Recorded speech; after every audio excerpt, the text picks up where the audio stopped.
when I was asked to do this, the letter actually came. My alumni address is still my parents' address. My dad is John Chalmers, so he was very privileged to be asked to speak here today.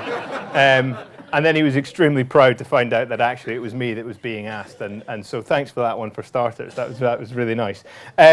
Yes, what am I going to speak to you about today? I was asked to speak about something, it was my choice, and I was watching Mastermind last night, and I thought, what would be my specialist subject? Well, it's probably me, is kind of what I'm talking about today. But actually, what I'm going to share a story which I call To Helmand and Back, and a bit of advertisement. It's actually a radio program that I recently made by the same title, which is up for an award tomorrow, funnily enough. So we'll see. It was a 5 Live radio program, and it effectively followed my story, but it was speaking with a number of my colleagues and people that I've gone through this experience with. So whilst you listen to my story today, I think what I would like to say is that there are big parts of it which are the experiences of many, many others who have journeyed a very similar journey that I have throughout my recovery and through my service in Afghanistan. So, yes, I graduated in 2009. Where do I want to sort of begin? Well, I guess I will start with 17 years old. I left school and I did 2 things. First of all, I applied to Edinburgh University, and I was very lucky to get in and begin my Bachelor of Education. And whilst at the same time, throughout my 4-year degree, I joined the Royal Marines as a reservist. So I was doing both things hand in hand, and it worked extremely well. The long summer holidays through the middle allowed me to spend time with the Royal Marines. I spent my weekends training with the Royal Marines, which kept me out of trouble, which kept my bank balance topped up, and whatnot. And there was a great partnership throughout that time, and the university was extremely supportive of the times when I would have to go to the other side of the world to train in the Falkland Islands or the jungle or something like that, and it would fall within university time. And so that was sort of my journey through 4 years. So I'll talk briefly about those 2 things. So why did I join the Royal Marines, first of all? Well, these are the types of things that I told my parents that I was going to gain from being in the Royal Marines. These were the values. These are the things these are the benchmark that the Royal Marines guides itself by: excellence, integrity, self-discipline, humility. And whilst those things were very attractive to me, it was this part that was even more attractive. It was the commando spirit. These are the things which are instilled into you and are created within you as an individual, which you will take forward with you for the rest of your life. Courage, determination, unselfishness, and cheerfulness. They are the things which, whilst the Marines never issued me with these things, they issued me with a hat and they issued me with boots and a uniform. These are the things which they made me realize that I had within myself, and it was those values and spirit that I could take and apply to many different situations within my life. So how do they get you to that point? Well, they make you cold, wet, and miserable. Is kind of the real way of getting there. But what they're trying to do, I think, more than anything, is push your body to its physical limit. We are pushed and we are trained to an extremely high level, and at the point when you finish commando training and you get your Green Beret, you're putting in as much work as an Olympic athlete, just about, they say. But really what they show you is that your body is capable of a certain amount, and at the point when your body begins to give up, your mind is the thing that will take you further, and your mind will always be stronger than your body.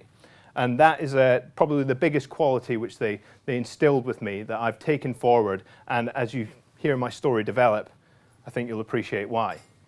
But as I said, throughout this process, I was at Edinburgh University, and this was 4 years. My first year at university was my big year. I was in training with the Marines, and I got my Green Beret. And then for the 3 years throughout university, I continued to train and improve. And when I passed out of training, I received my Green Beret, and then I received a letter. And one of the most poignant lines in that letter was, "Don't rest on your laurels." Although I had sort of made it to the top of the tree in terms of training, I was right back at the bottom now that I was a junior Marine. And I think one of the things that best prepared me for that was the university process. It was that had given me this sense of professional development, that every day was a school day. I was always going to learn something new, and I was going to be tasked to myself to go out and find out what that was, to do the research, to learn more. And whilst I would do courses with the Marines, and they would make me a better expert in certain areas, actually a lot of the learning and the understanding of the things which I would go on to do in Afghanistan came from really just understanding how the world was working and going out there and creating that research, which was a fundamental skill, which I think we can all agree that is given to us in a place like Edinburgh University. So the pinnacle of my career within the Royal Marines was serving in Afghanistan. It was 2011. I was designated to a unit 4-2 Commando, and our unit of the Royal Marines was to take a part of Helmand Province in southern Afghanistan for what was called Herrick 14. So Herrick 14, or Herrick, is the 6-month deployment to Afghanistan.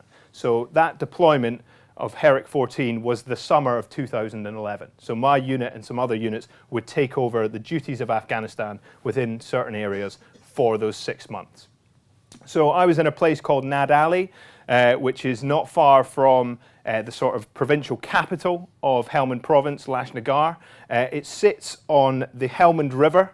Now, a lot of people, when they think of Afghanistan, will think of it as a desert country.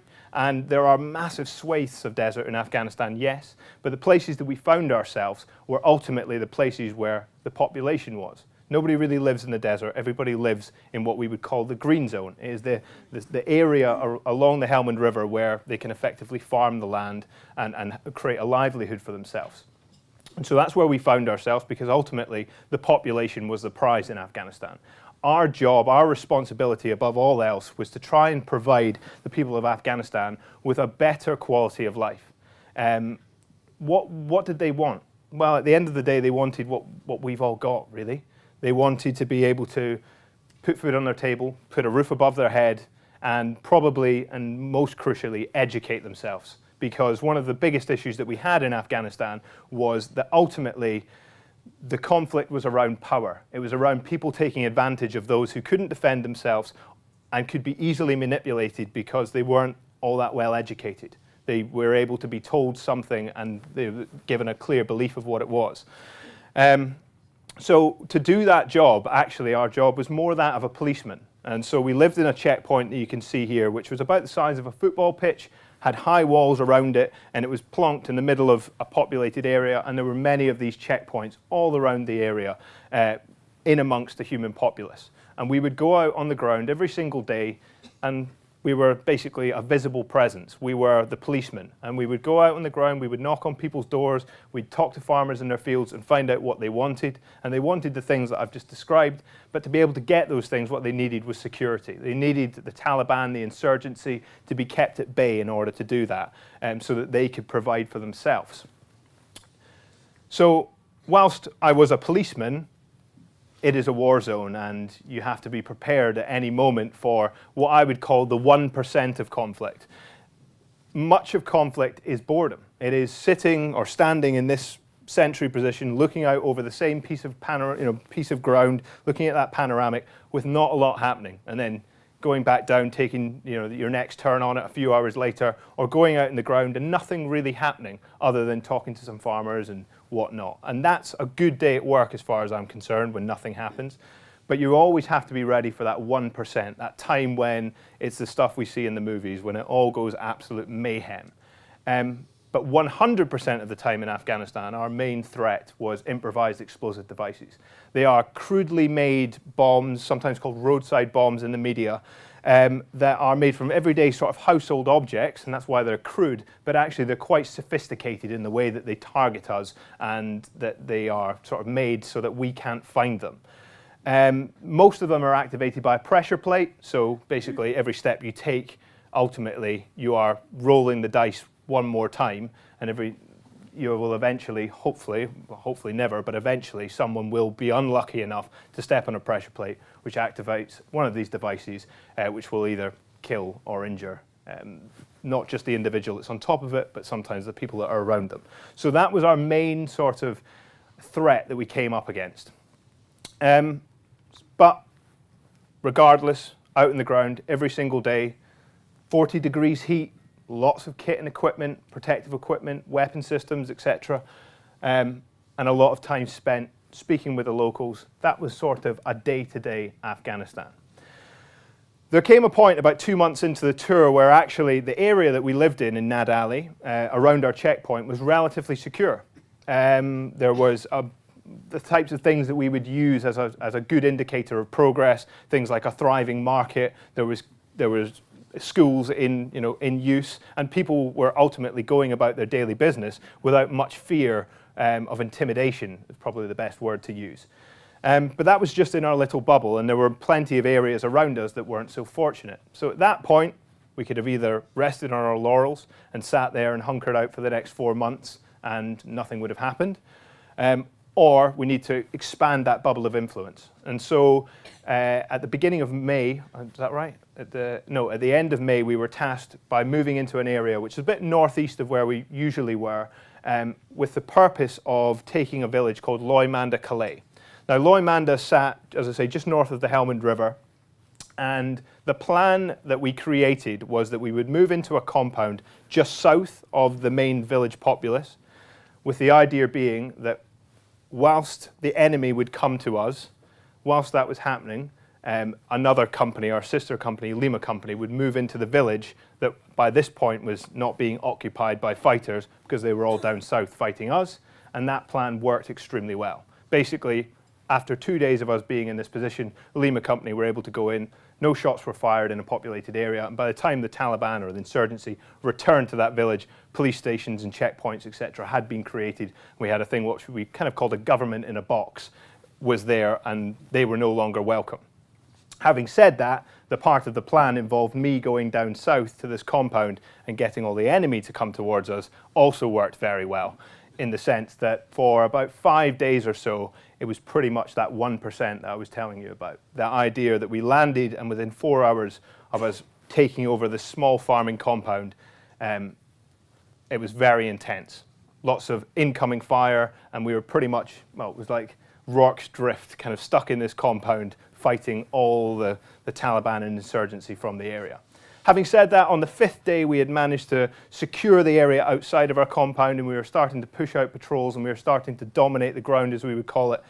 And we had identified a building in the area which we thought was a bomb-making factory for that area. Whilst many of the devices that we found, the IEDs that we found, we would find either by our eyeball or a metal detector or a search dog or something like that, the most effective way of countering this problem is to ultimately find them at source. Find the guy that's making them, arrest that person, shut down the operation. So we had identified a compound which we felt was being used for that, and my multiple was given the job of going in and clearing that compound.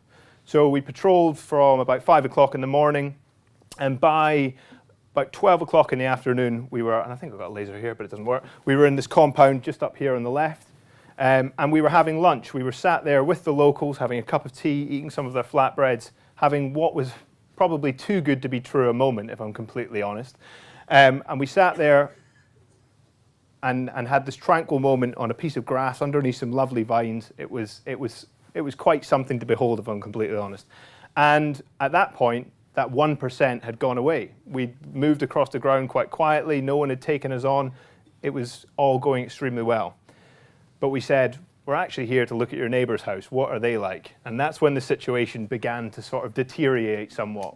Now, I say no plan survives contact. That is a sort of famous phrase from within the Marines, and within the military. It was actually a German general from the First World War that said it.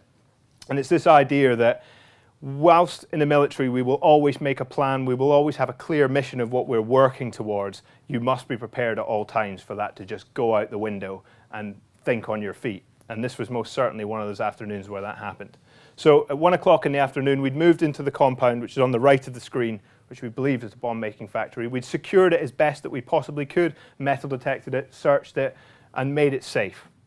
Whilst we were in there, we started conducting our search, looked around. The place had certainly been used as some sort of workshop at some stage. Whether it was a bomb-making factory, that's still to be deciphered, but at that point, the search continued. And it was 1 o'clock in the afternoon on a Friday. I was speaking to one of my friends. Everything was completely normal. Now, what I've just described to you may not seem like a normal situation for anybody in this room, but for me, a 23-year-old Royal Marine, that is exactly where I was meant to be. It wasn't a case of what was about to happen was me, wrong place, wrong time, because I was exactly where I was meant to be, doing exactly what I was meant to be doing. My life had pretty much built to this moment. And what happened? Well, the next thing I knew, I was lying on my back and I was in more pain than I'd ever been in my life and I would ever hope to be in my life, if I'm completely honest. What had happened? Well, my ears were ringing, the dust was settling, sheer confusion around my head as to what had happened. And one of my friends had effectively stepped on one of these devices. It triggered underneath his feet, and all the rubble, all the rubbish that gets picked up by these devices because they're buried in the ground had more or less come my way and given me the good news. It had absolutely smashed my body from head to toe. It crushed my face, broken my neck, my arms were completely obliterated, legs full of holes, you name it. I'd got it somewhere. But I was alive. And I lay there thinking, what am I going to do for myself? I tried to give myself first aid, but my arms had pretty much come off at that point, so there wasn't a lot I could do for myself except for scream. But thankfully, I was already doing that, because that's kind of instinctive, apparently. And one of my friends was on top of me very, very quickly, gave me first aid within seconds of this moment happening. They were on the radio back to Camp Bastion, and they sent a helicopter. Within 28 minutes, there was a helicopter circling over the top of our compound, and 2 American Black Hawk helicopters came, and they evacuated 6 of us off of the ground in that moment. Exceptional bit of sort of life-saving first aid that saved my life, saved my limbs, and began what would be kind of an incredible journey. But within 1 hour of the blast happening, I was on an operating table in Camp Bastion Hospital, which at its time was probably the finest trauma centre that Britain owned, and it's certainly the place that you want to be. So I have a little idea of what had happened to me. Well, the real problems I had, I suppose, this is my right elbow. As I say, I did teaching at university. I wasn't very good at biology at school, but I know that's not what an elbow is meant to look like, basically. That was, one of the huge issues, and at the same time, my left hand looked like this. So really, the surgeons were looking at a situation where they were having to, one, save my life from the infection that was still within my body, but they were also looking at the situation and going, are we going to chop both of this guy's arms off, this 23-year-old boy? Are we going to chop his hands off? Ultimately, as you can see, that didn't happen. Exceptional work. Within 48 hours, I was back in the UK at Birmingham Hospital, Queen Elizabeth Birmingham, an NHS hospital with a military staff that worked within it, particularly within the trauma wards. Unbelievable care that was given to me. I woke up a week later, having been in an induced coma. And let me tell you, that week was the easiest week of my life. I just slept, and it was more or less the blink of an eye. But let me tell you, the sight of looking at my parents, looking at my girlfriend, now wife, the look on their face, the hair that they'd pulled out of their heads, it all of a sudden comes to the ground that you realize that in some ways you've been selfish. You'd gone into Afghanistan thinking that it was your situation that you would have to deal with, and never quite appreciating the knock-on effect that this would have on the people around you. I spent the next 9 weeks of my life in that hospital. It was exceptional. This is actually me looking pretty healthy, if I'm completely honest. This is around about 6 weeks later. You might notice the bottle of champagne on the table. That's not how good the hospital is. But that was actually my brother's wedding that day, and I was unable to make it to it and be his best man, but I was able to do it via video link from my hospital bed. My wife was allowed to drink that bottle of champagne. I was allowed to have a little bit of it, but I think she'd earned it by that point for sure.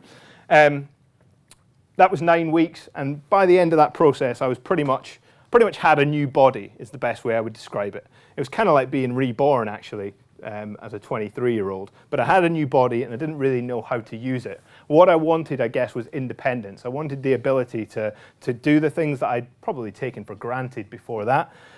So where do you get taught all that kind of good stuff? Well, they send you to a place called Headley Court. It is Britain's rehabilitation facility, and it basically, you put broken men and women in one end, and hopefully you get superheroes out the other end. And that's what I've come to see is pretty much true. It's a tough old routine that I spent going in pretty much month on, month off for the best part of a year. It is everything from physiotherapy, exercise, rebuild your body, make you stronger, particularly because your body with that level of healing has pretty much eaten itself. All the muscle and stuff that I'd gained in my time in the Royal Marines was gone. They were putting all that back on. But as well as that, there was welfare services and everything else that you needed to gain that level of independence. And so within a year or so, I had that independence. I was driving a car again. I was putting my clothes on for myself, cooking food, and trying to figure out what I would do with my life, I suppose. Although I would still continue to get surgery for the next 5 years after that, I was starting to think about what would come next. And I've long said to people that I got blown up at just the right time. What do I mean by that? Well, first of all, I mean that if this had happened to me maybe 4 or 5 years previously, I probably would have been killed by the injuries. The Casevac chain that we had was not as efficient as the one that saved me. I certainly would have lost my arms. And I would have probably entered a world of rehabilitation that was not as well geared up as this was, but it was an exceptional, exceptional machine by this point. And at the point when I gained a confidence and a sense of wanting to grab something and be able to have something that I could hang my hat on and say I've achieved, the Invictus Games came along. I have a little video. If you want to see that. Being a Royal Marine Commando is just the greatest thing in the world. What you know? I'd convinced all my family that the job I was doing is probably the safest job in the battlefield. I loved it. Yeah, I loved it.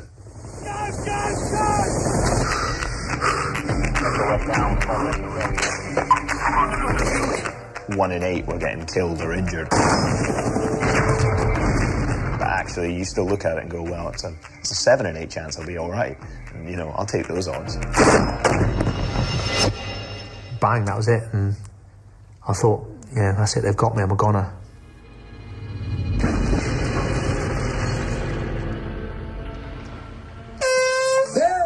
The idea came from Colorado Springs. The power of sport in rehabilitation is outstanding, and the Warrior Games was the thing that really hit home to me. I spoke to some of these guys who basically said, you know, the first time ever they've ever tried swimming, but every time they jump in that pool, all their worries just, it's like a clean slate. And that's when I realised, actually, you know what, a multi-sport international event for these men and women is exactly what they need.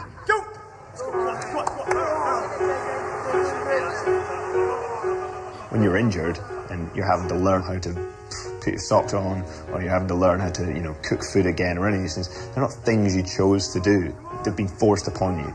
Whereas cycling was something that I chose to do. I rediscovered, you know, the chemical goodness of what exercise is and all that great stuff that it releases around you, but also the excitement and the drive it gives you when you're actually doing it to a standard where you realise, oh, you know, I can compete at this, and I've got a reason to push myself again.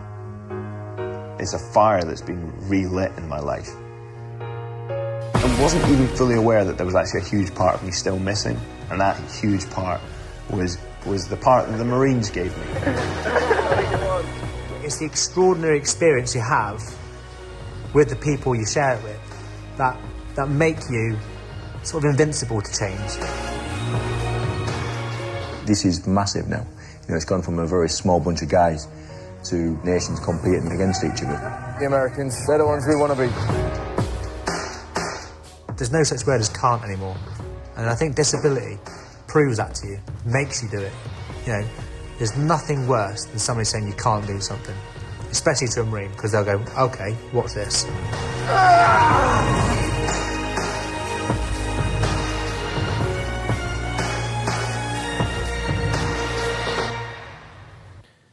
So as I say, wonderful timing. At the point when I was looking for something in my life, this opportunity appeared. At the time, it didn't even have a name. We just knew there was going to be a competition for Wounded, Injured and Sick somewhere in the UK, and that I would be eligible to be part of it, and that I'd have to basically get on my bike and get to work. But whilst that was also happening, we were trying to sell the Invictus Games, which I'm sure many of you know what it is now. It's well covered by the BBC. We all know it's Prince Harry's sort of, you know, baby, and it's getting bigger and bigger, and it's grown faster than any of us could have anticipated. But back in 2014, we were banging the drum trying to tell people that this was going to happen. And I was very lucky to be one of those people that kind of became a poster child for the games and was involved in the documentary process that you see those clips from, and started to discover a new world that existed around a sporting competition of that magnitude. So what did I do at it? Well, I did two things. Cycling was my main sport. I ride a recumbent trike. It is the perfect adaptation, as I said, that allowed me to experience exercise like I used to sort of take for granted once upon a time. I also took part in the athletics on the first day of it, which I was completely outclassed in. But at the end of the day, I was going egg and spoon race, three-legged race. Well, that takes lots of people in the Invictus Games for one of those. Whatever it was, I was going to do it. And on the first day, I was very lucky. As I say, I was outclassed, but I remember standing on the start line of the 100 meters as Alain Akakpo of France, who had competed at the Beijing Paralympics, was introduced in lane 1. And there was me with my trainers and no running blocks in lane 4, completely convinced that I was about to beat this guy. And I saw the next sort of 10 years of my life flash in front of my eyes as I go, well, I'm about to beat this guy. He was a Paralympian. That's it. I guess I'm going to the Rio Paralympics. I'm a sprinter now.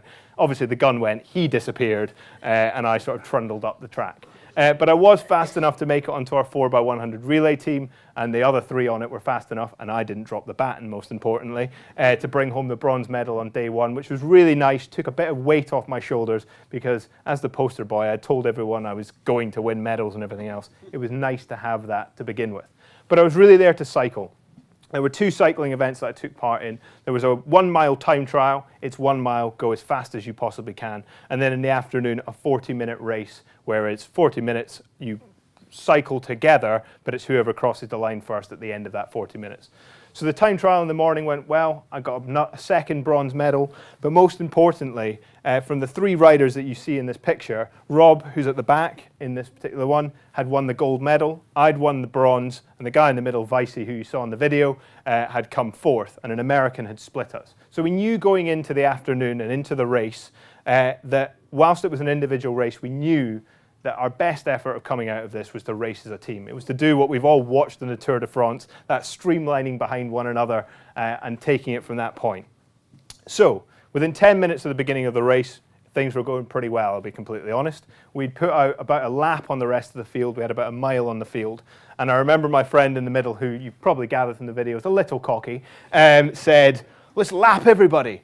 And then about 10 seconds later, I'm not lying, he went, oh, I'm getting cramp. And so at that point, we realized, actually, this is probably our race to lose now. We need to really think hard about the fact that we need to continue working together, and we need to continue being sensible and bring this home so every one of us can hopefully come home with a medal. We're competing against the Americans, the Canadians, the Dutch, everybody else, but the British team were working together well. And so with about 10 minutes to go, we heard the guy on the loudspeaker going, this is a beautiful race from the British team, but who's the guy that's going to go for the break? When's he going to go for the break? Who's going to leave his friends behind? That was the big question. Was it going to be the last lap? Was it going to be was he going to do it 10 minutes from the end? Was he going to wait to the finish line? Whatever it was. And again, my friend in the middle, Vicey, would go, wouldn't you like to know? Because at that point, we decided that the only way we were going to possibly finish this was to cross the line together. To which, of course, the Americans went, what? That's not meant to happen. But everybody else went, that was an incredible moment. And it was an amazing moment, and not something that was at all orchestrated, except for we decided we would do it. But it was just how we genuinely felt in that moment. We knew that each one of us would not be in that position if we hadn't worked together. We knew that since day 1 of joining the Marines. We were always told, buddy, buddy, you look after the guy next to you, you are only as weak as your strongest man, all that kind of good stuff. We just knew that ultimately the individuals on that race had been dealt just as rubbish a set of cards as I had once upon a time, had come through very similar journeys to me, had put their family through hell like I did, and they deserved this just as much as I did. And ultimately, it would lead to us being given all gold medals. And again, the Americans going, wait a minute, that's not how it's meant to work. But hey, lo and behold, that's how the Invictus Games does work. That is the beauty of what that sporting competition is about. It is ultimately, yes, we are military people. We are competitive. We want to win medals. We want to prove to the world that we're like this. But actually, all I wanted to do was have something that I could hang my hat on and say, something terrible happened to me, and look what I've gone on to do from it. So all that time, I thought that the Invictus Games would be the end of the story. That's it. I'll just ride off into the sunset after that moment. That would be the end of the book when you read it one day. But actually, what I realized was that that was merely the end of a chapter, because a couple of hours later, I was in the studio being interviewed by Jonathan Edwards on the BBC coverage. And I remember in that moment looking across to Jonathan Edwards, doing his job, his earpiece in, getting screamed at from the gallery, running videos and talking to us, having an interview, seeing a TV studio for the first time, and looking to him and thinking, that looks like a challenging job, and it looks like something I'd love to have a go at. And perhaps most interestingly, and what I've learned about it, is that Jonathan was the very front of that program. he was at the sharp end of it, as we would say in the Marines. He was the guy that, in the Marines we would say would go in the door first, or first off the back of the helicopter. Ultimately, the weight of the program rests on his shoulders. But he can only do that job because there's this huge pyramid of people behind him who are doing all the other things, and if everything goes wrong in his world, they'll pick up the ball and get him over the line. And that's the world that I grew up in. That's the world that I knew, was that if you worked together, if you depended on the people around you, you would be able to get across the finish line, you'd be able to make a good program. And so that was the thing that really drew me towards it.